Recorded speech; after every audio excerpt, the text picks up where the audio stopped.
Binibigyan ng DOJ ng pagkakataong makapagpaliwanag si Dennis Cunanan kaugnay ng magkasalungat na testimonya nila ni Ben Herluy tungkol sa pagtanggap niya rin umano ng kickback sa pork barrel scam. May ulat on the spot si Leah Manyalac del Castillo. Leah?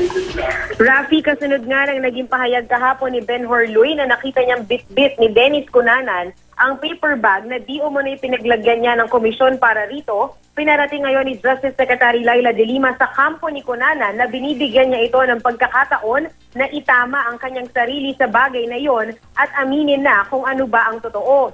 Gusto raw malinaw ng DOJ kung paninindigan pa rin ni Cunanan na wala siyang tinanggap na komisyon. Sabi ni de Lima, patuloy pa rin nilang ine-evaluate ang nangyari kahapon. Pero sa ngayon, nananatili raw para sa kanila na credible si Ben Herluy at wala raw silang nakitang dahilan para pagdudahan ang kredibilidad nito. Kaya tinanong ng GMA News kung ngayon ba nagdududa na si de Lima sa kredibilidad ni Cunanan. Ayaw niya raw itong sagutin at ayaw niya raw maging unfair kay Cunanan kaya't binibigyan niya ito ng pagkakataon na makapagpaliwanag. Aminado si de Lima na posibleng may maging epekto sa status ni Cunanan ang magiging paliwanag nito pero hindi pa raw niya alam kung ano magiging susunod na hakbang hanggat hindi ito nakapagpapaliwanag sa kanila.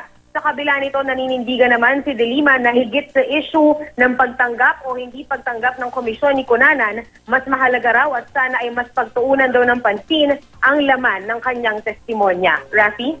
So, Leah, kung aamin man itong si Cunanan ay sa pamamagitan ng supplemental affidavit sa pagsasabing, umaayon na siya dito sa naging unang testimonya ni Ben Herluy.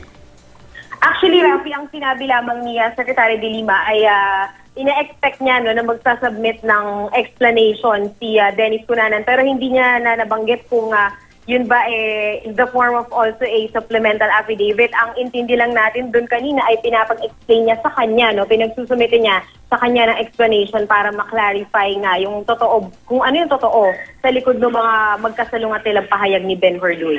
Pero Leah, bukod ba doon sa pagtanggi niya na hindi siya tumanggap ng anumang kickback, meron pa bang pagkakaiba sa kanilang testimonya ni Ben Herluy?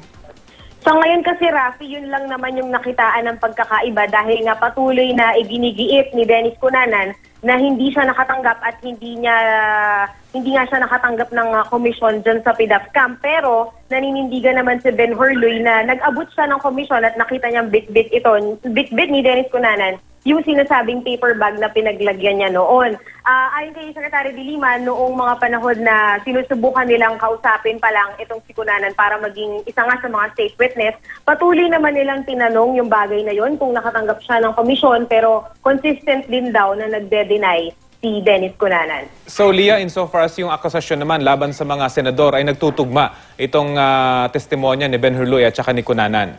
Oo, Rafi, kung matatandaan natin, di ba, dun nga sa isang bahagi ng testimonya ni Dennis Cunanan ay yung mga pagkakataon na nakausap niya di umano sa telepono itong sina Senador Bong Revilla at Senador Jinggoy Estrada, di umano ay si Ben Herluy yung nagbigay ng telepono at si Ben Herluy yung tumawag sa mga numero ng mga staff ng mga nasabing senador. Kahapon doon sa Senado ay nanindigan din naman o kinonfirm din naman ni Ben Herluy na ibinigay nga niya yung kanyang telepono para makausap ni Cunanan itong mga nasabing staff at mismo itong mga senador. Okay, maraming salamat. Leah Manyalac del Castillo.